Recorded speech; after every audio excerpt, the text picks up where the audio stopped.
हम अपने आप को खतरे में डाल सकते हैं, लेकिन उन्हें खतरा नहीं देख सकते हैं। बाबूजी क्या कहें, फ़कीर जी बहुत अच्छे लोग थे वहाँ के, और हम जब भी मुसीबत से उभरेंगे तो हम वापस उसी गांव में जाएंगे। फ़कीर ने बोला रुक जाओ इसी गांव में, ये गांव बहुत अच्छा है, तुम यहाँ रुकोगे तुम्हें उससे ज़्यादा प्यार मिलेगा, उस गांव को तुम भूल जाओगे, लौट के जाने की ज़रूरत नहीं पड़ेगी, तुम आराम से रुको, तुम्हारी सारी व्यवस्थाएं हो जाएंगी। ये बात सुनकर पहले को तो बहुत गुस्सा आया, कहने लगा संत भी झूठ बोलते हैं, अरे मेरे से कह दिया गांव बुरा है, तुझे मार डालेंगे, तू मत रुक, तू चला जा, और इससे कह रहे हैं तू गांव में जाने की ज़रूरत नहीं पड़ेगी, रुक जा, बहुत अच्छा गांव है। उसने फ़कीर से कहा, घुड़सवार ने, कि तुम कैसे फ़कीर हो, तुम झूठ बोलते हो, अभी हमसे ऐसी बात कही और इससे ऐसी बात कह रहे हो। फ़कीर ने कहा कि मैंने बिल्कुल सत्य कहा, जैसा नज़रिया होता है वैसी दुनिया नज़र आती है। तुम थे क्रोध में थे, तुम्हारे अंदर उन लोगों के प्रति द्वेष भावना थी, जिसके अंदर जैसी भावना होती है और उसे दुनिया वैसी नजर आती। कहा भी है रामायण में एक चौपाई, जाकी रही भावना जैसी ताने संपत्ति पाई तैसी। जाकी रही भावना जैसी, जिसकी भावना जैसी होती है वैसे ही भगवान नजर आने लगते हैं। ये तो दुनिया की बात है। चोर को तमाम लोग चोर नजर आते हैं, साहूकार को तमाम लोग साहूकार नजर आते हैं। एक फकीर से पूछो, संत से पूछो, तो उसे तो पेड़ पौधों में भी आने वाला परमात्मा दिखता है। तो हमारा नजरिया इतना अच्छा हो कि हमें सब लोगों में परमात्मा नजर आए, तो समझ लेना कि हमारा जीवन अच्छा है। और कहते संत को तो चोर में भी साधु नजर आता है। संत का नजरिया इतना अच्छा होता है। तो हम परिवार में रहें, परिवार में हो, और चाहे आप संसार में हो, चाहे सन्यास में हो, चाहे परिवार में हो और चाहे व्यापार में हो, आपका व्यवहार मधुर होना चाहिए, आपके अंदर ईमानदारी होना चाहिए, आपका सकारात्मक सोच होना चाहिए, और आपकी इच्छाएं सीमित होना चाहिए। इन इच्छाओं को सीमाओं में बांधे रखिए, इन इच्छाओं को सीमाओं में बांधे रखिए, वरना ये शौक गुनाहों में बदल जाएंगे, वरना ये शौक गुनाहों में बदल जाएंगे। आज का आदमी कितना मक्कार हो गया, कमाना नहीं चाहता है, लॉटरी ढूंढता है, कोई स्कीम ढूंढता है कि कब कितनी कौन सी स्कीम निकलेगी, उसमें मैं फ़ायदा उठाऊंगा। फ़ायदा नहीं, मेहनत के द्वारा, कठिन परिश्रम के द्वारा, ईमानदारी के द्वारा जो कुछ मिलेगा वो हमें सोने से भी ज़्यादा होगा। हमें पीतल जैसी ज़िंदगी नहीं चाहिए जो सिर्फ जिस पर काली पड़ जाती है। हमें लोहे जैसी ज़िंदगी नहीं चाहिए जिस पर जंग लग जाती है। हमारे अंदर दुर्भावनाओं की जंग लग जाती है, स्वार्थ और ईर्ष्याओं की जंग लग जाती है, तो हमारा सोना भी खराब हो जाता है, हमारा लोहा भी खराब हो जाता है। लेकिन जब हमारे अंदर दया, परोपकार, क्षमा, प्रेम भावनाएं होती हैं तो समझना हम जंग नहीं लगने वाले सोने की तरह होते हैं। ये जीवन बार बार नहीं मिलता है। तो आप लोग चलना जब सीख जाते हैं तो इतना अच्छा चलना सीखें कि लोगों को बैसाखी का काम करें, क्योंकि राजनीति और धर्म नीति में यही अंतर होता है। एक बेटे ने अपने बाप से कहा, पिताजी राजनीति सिखा दो। पिताजी छप्पर छा रहे थे, यानी खपरेल का छप्पर था उसको बना रहे थे। पिताजी ने कहा ऊपर आ जा, और बम उसके लड़के को हाथ पकड़कर सीढ़ी से ऊपर चढ़ाया पिताजी ने, और जैसे ही बेटा ऊपर चढ़ा वैसे ही पिताजी ने सीढ़ी हटा दी। बेटा ने कहा, पिताजी आपने ये क्या किया, मैं उतरूंगा कैसे? उन्होंने कहा, बेटा तूने जो कहा था उसका जवाब है, राजनीति इसी का नाम है, चढ़ा तो देती है लेकिन उतरते टाइम पैर तोड़ देती है। और धर्म नीति वो है जो सीढ़ियाँ टूटी हों तो उन्हें भी बना देती है, और राजनीतियाँ वो हैं जो सीढ़ियों पर चढ़ा तो देती हैं फिर सीढ़ियाँ हटा देती हैं, यानी उतरने का रास्ता, जीने का रास्ता बंद कर देती। सीढ़ियाँ भी धर्म नीति की सीढ़ियाँ बने जो आपको अपने जीवन में लक्ष्य की तरफ ले जाएं और आपके जीवन में हर्ष और उल्लास से भर दें।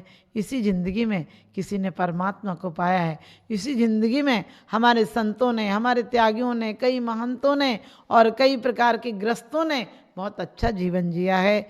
हम राजनीति के पन्ने पलट कर देखते हैं तो हमें एक से एक महान लोगों के चरित्र याद आते हैं, जिन्होंने अपने जीवन में बहुत ऊंचाइयों को पाया है, जिन्होंने अपने जीवन में जो कुछ मिला है तन मन धन इसे पावन किया है, और एक दिन परमात्मा के लक्ष्य को भी पाया है। परमात्मा सबको आशीर्वाद देता है, परमात्मा सबको एक सी ज़िंदगी देता है। ये हमारे ऊपर निर्भर है कि हम उस दूध के साथ लेते हैं या पानी के साथ लेते हैं। तो आप सब अपनी ज़िंदगी को दूध जैसा बनाएं, जिससे मिष्टान बनते हैं, और नाली का गंदा पानी नहीं बनाएं। जीवन को गंधोदक बनाएं, चरणामृत बनाएं, अमृत बनाएं, लेकिन इसे जहर नहीं बनाएं। और जहर क्या है? हमारी खोटी भावनाएं, निराशा, विषाद और प्रमाद, आलस है, वही सब हमारे जीवन का दुर्भावनाएं, जहर है। और आपने देखा होगा, हम जहाँ होते हैं वहाँ नहीं होते हैं। हम खाते हैं तो दुकान की याद आती है, दुकान पर रहते हैं तो घर की याद आती है। हम होश में जिए, हम खाएं तो बिल्कुल खाना मन से खाएं। जब खाएं तो खाने में तल्लीन हो जाएं, ताकि भोजन का रस बने। और जब व्यापार में रहें तो व्यापार में तल्लीन हो जाएं, यानी आने वाले को इतना सुकून मिले तुम्हारे व्यवहार से, तुम्हारे अंदर की चिड़चिड़ाहट और दुर्भावनाएं, क्रोध आदि नष्ट हो जाना चाहिए। तो तुम्हारा व्यापार भी अच्छा चलेगा, परिवार भी अच्छा चलेगा। तो आप चाहते हैं आपका परिवार और व्यापार दोनों अच्छे चलें, तो अपना व्यवहार अच्छा बनाइए, अपना आचरण अच्छा बनाइए, ताकि आपके चरण एक दिन परमात्मा के गंतव्य तक पहुंच सकें। इन्हीं शुभ भावनाओं के साथ बोलिए आदिनाथ भगवान। संसार में दो प्रकार के प्राणी होते हैं, एक अपने आप को जीतते हैं, एक दूसरे को जीतते हैं। जीतना चाहते हैं, कभी यश से जीतना चाहते हैं, कभी पद से जीतना चाहते हैं, और कभी कभी लोग प्रेम का नाटक करके जीतना चाहते हैं, लेकिन वो सारी जीतें हार से बदतर होती हैं। लेकिन कुछ हैं जो कि आत्मा को जीतते हैं, जो स्वयं में जीतते हैं, स्वयं को पाते हैं। उसमें बहुत खतरा होता है। बाहर की सारी सुरक्षाएं, बाहर के सारे इंतजाम, बाहर की सारी सुरक्षाएं एक दिन व्यर्थ हो जाती हैं, क्योंकि आदमी धन से जीतना चाहता है, पद से जीतना चाहता है। कभी कभी तो लोग अपने चेले बनाकर जीतना चाहते हैं, लेकिन ये सब इसलिए व्यर्थ हो जाते हैं, ये सब दूसरों पर निर्भर है। ये बैसाखियों से चलने जैसा है। लेकिन हमारे महावीर तो कहते हैं स्वयं को जीतो। जीवन में उसने बड़ी बात कर ली, जिसने स्वयं से मुलाकात कर ली। हजारों मंजिलें मिलती हैं राह जिंदगानी में, हजारों मंजिलें मिलती हैं राह जिंदगानी में, मगर एक आखिरी मंजिल बड़ी मुश्किल से मिलती है, मगर एक आखिरी मंजिल बड़ी मुश्किल से मिलती है। हमारे यहाँ तीर्थंकर कहते हैं उन्हें, जो तीर्थ का उद्घाटन करते हैं, जो तीर्थ को, जिनके कारण तीर्थों का उद्भव होता है। वो कौन होते हैं?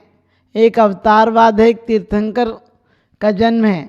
अवतार में कहते हैं कि संसार को रचने के लिए, इसको ठीक से चलाने के लिए, लेकिन तीर्थंकर के लिए कहते हैं कि परमात्मा संसार से ऊब गए थे, वहाँ सृष्टि की रचना करने के लिए आए, क्योंकि सृष्टि कोई एक दो व्यक्ति थे और संसार बढ़ाना था, इसलिए उन्होंने रचना की। और तीर्थंकर के जीवन में आता है कि संसार से ऊब गए थे, भीड़ भाड़ से ऊब गए थे, इसलिए अपने आप में आए, जंगलों में चले गए, और अपने आप जब पूर्ण आनंद को पाया तो समशरण में आए। हमें भी शिक्षा लेना है कि हम भी संसार से ऊब गए हैं।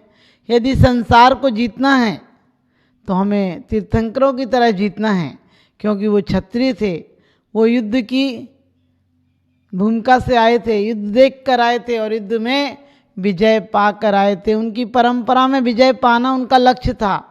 इसलिए हमारे सारे तीर्थंकर क्षत्रिय थे, हमारे सारे गणधर ब्राह्मण थे, क्योंकि ब्रह्म का ज्ञान, उन्हें शास्त्र लिखने का और बोलने का अभ्यास था। कितना सुंदर विवेचन किया है।